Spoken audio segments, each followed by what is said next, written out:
So what do you do with this 12-year-old boy that comes in? He hasn't been able to walk on his right hip for the last day. He's had pain for 3 months. It's gotten worse over the last week. And you have this x-ray. We all want to try to minimize the damage that we cause, minimize avascular necrosis, and optimize the outcome, not the income for these cases.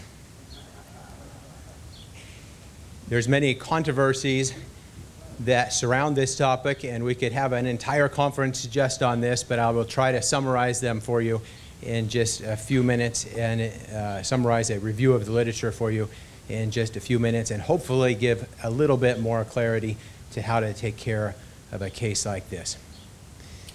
First of all, we need to define unstable slips. There's controversy about this in the literature. The Loader criteria defines a hip stability by the inability to walk even with crutches on a hip. This somewhat depends on the motivation of the patient as well, and it's been shown to only be sensitive for hips that are surgically unstable in 39% of cases. In other words, in surgery, many more cases of patients who were able to walk with crutches, with or without crutches, were actually surgically unstable. And this study showed the classification of acute and acute on chronic chronicity of the development of the slip as being more sensitive in diagnosing surgically unstable physes. So if the injury and the pain had gotten worse in the last 3 weeks, that was a better indicator than whether or not the patient was able to walk with crutches as to whether or not it is stable. The cause of slip epiphysis is also a debated topic. It depends on femoral morphology and a high pain tolerance of these patients that are able to continue to injure themselves without really feeling the effects of what they're doing.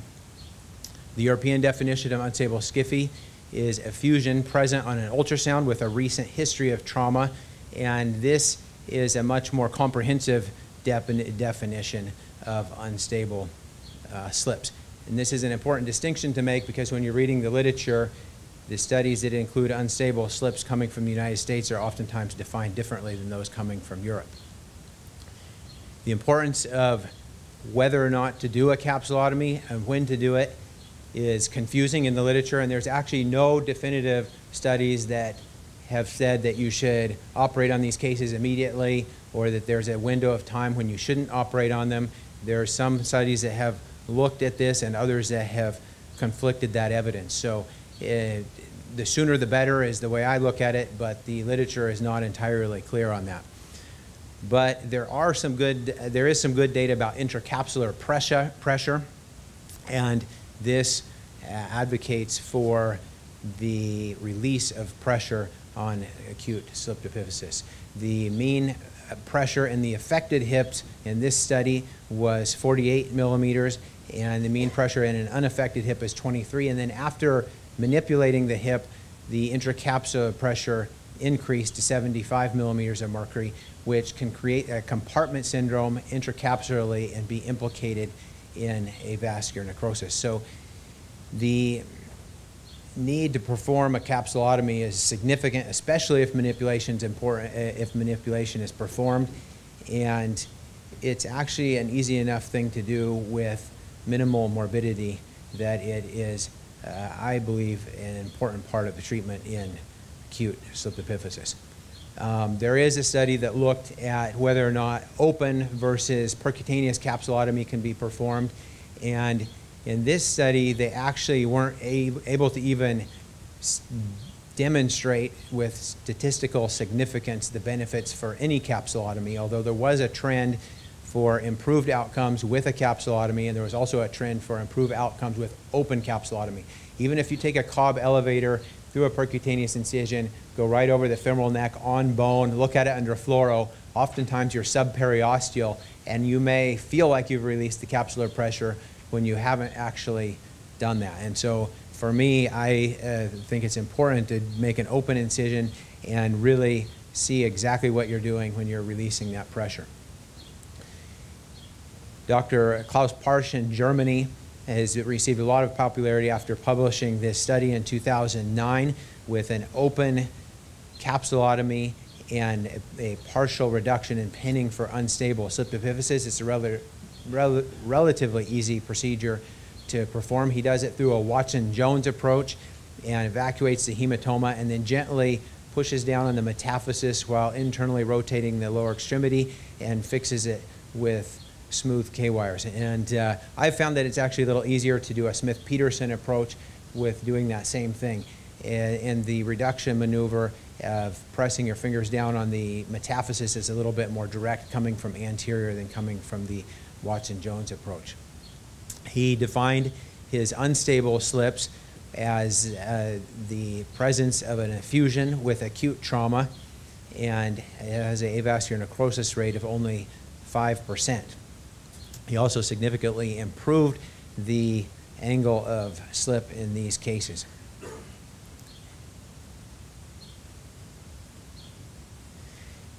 When you look at that study and compare it to some of the avascular necrosis rates that we have in the United States, his series includes a lot of cases that would have actually been classified as stable slips by the Loader criteria. And so this is perhaps not comparing apples to apples, and is one of the reasons that his avascular necrosis rate is so much lower than those in the United States literature. Prophylactic pinning for the opposite side.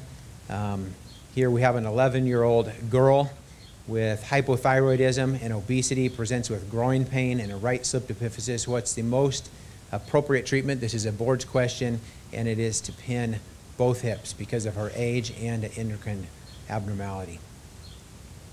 I'm going to move a little bit quickly through this.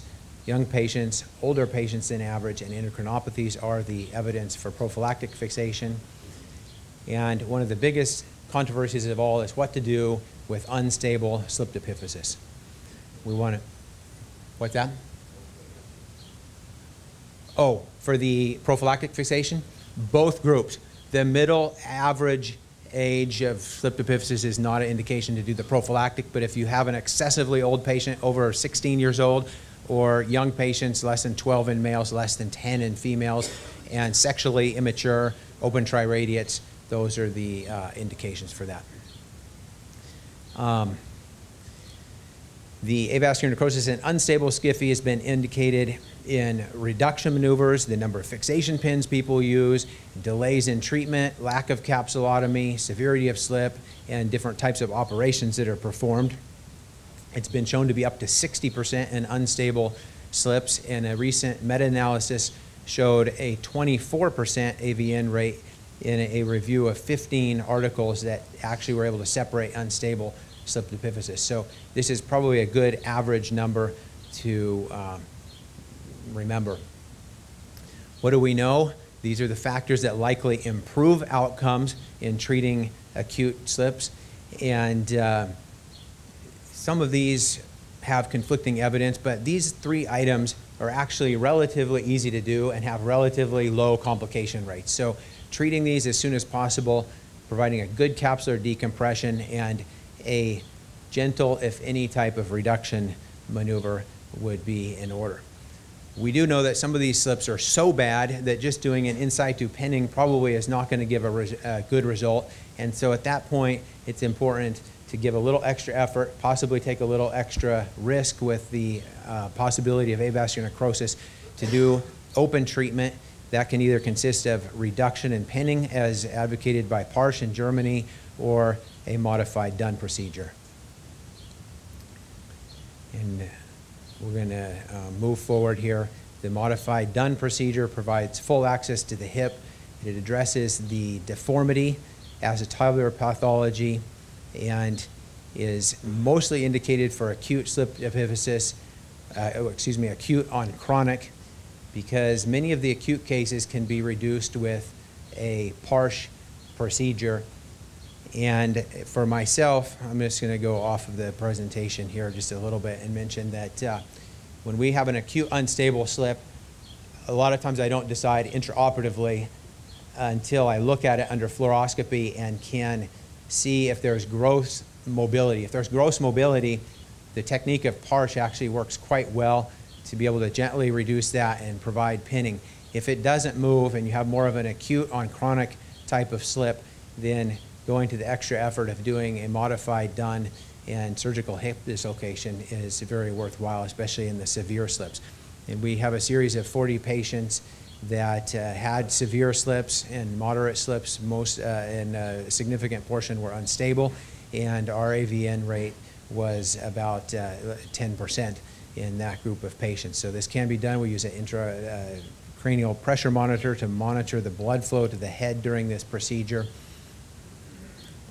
And the European literature is very positive for this, but it hasn't been replicated universally, and this tells us that there's a lot of variation in surgical technique when performing this procedure. And this study in 2013 showed a 26% rate of avascular necrosis after the modified done procedure, which is, compared to the other study that we looked at, about an average amount that can be expected with acute slip epiphysis getting any type of treatment. So these surgeons were all expert surgeons operating on this group of patients, and each of the surgeons had at least one case of avascular necrosis. And so it's confusing because it's not only the surgical technique and surgeon dependent, there's other factors involved here that we still don't completely understand. But the findings of this study do warrant attention by surgeons who are considering their first procedure and by those who are eager to promote new standards in treatment of unstable slipped capital femoral epiphysis.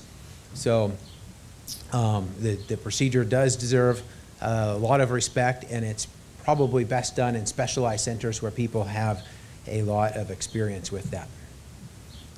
Here's a 9-year-old male, unable to weight bear since tripping yesterday. He underwent a examination under fluoroscopy. It was found to be very unstable, and with just some gentle internal rotation and open anterior Smith-Peterson incision to release the capsular pressure and a little bit of digital pressure over the metaphysis, I was able to reduce it nicely, put 2 pins.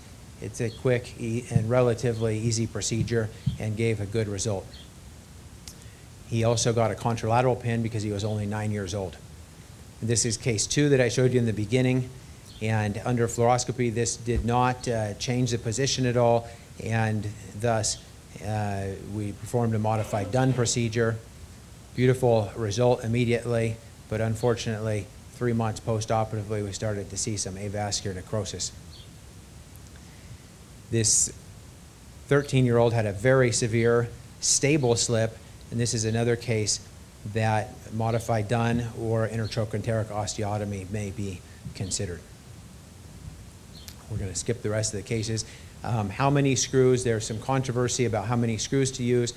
One study showed increased avascular necrosis rates when you use 2 pins versus 1, and I actually crossed it out here because their conclusion was that all unstable slips should have no reduction and should have only 1 pin. But I think you need to balance your risk of avascular necrosis with your deformity, and you need to balance your risk of leaving something potentially partially unstable with the increased risk of putting 2 screws in. So typically in stable slips we use 2 screws, and you want to stay away from that posterior superior quadrant where the blood supply is coming into the femoral head, because that does give you a little bit increased possibility of avascular necrosis. In summary, key points are that surgically unstable slips more closely related to acute versus chronic timing rather than defining surgical instability by the Loader criteria. Any unstable cases, open up the capsule, open incision, and you will minimize your risk of avascular necrosis, even though we don't have all the answers to that. Prophylactically pin the extremely young group and the old group over 16 and anybody with an endocrinopathy. Unstable slipped epiphysis, be proactive and do what you feel comfortable with. You don't have to try a new procedure for the first time, or not something that or something you don't feel comfortable with, or refer it to somebody who does feel comfortable and has experience with those procedures. And for the number of screws, typically 1 screw for a stable, typically 2 screws for an unstable. And for everybody, lifestyle counseling should be obligatory. This is not something that risks avascular necrosis.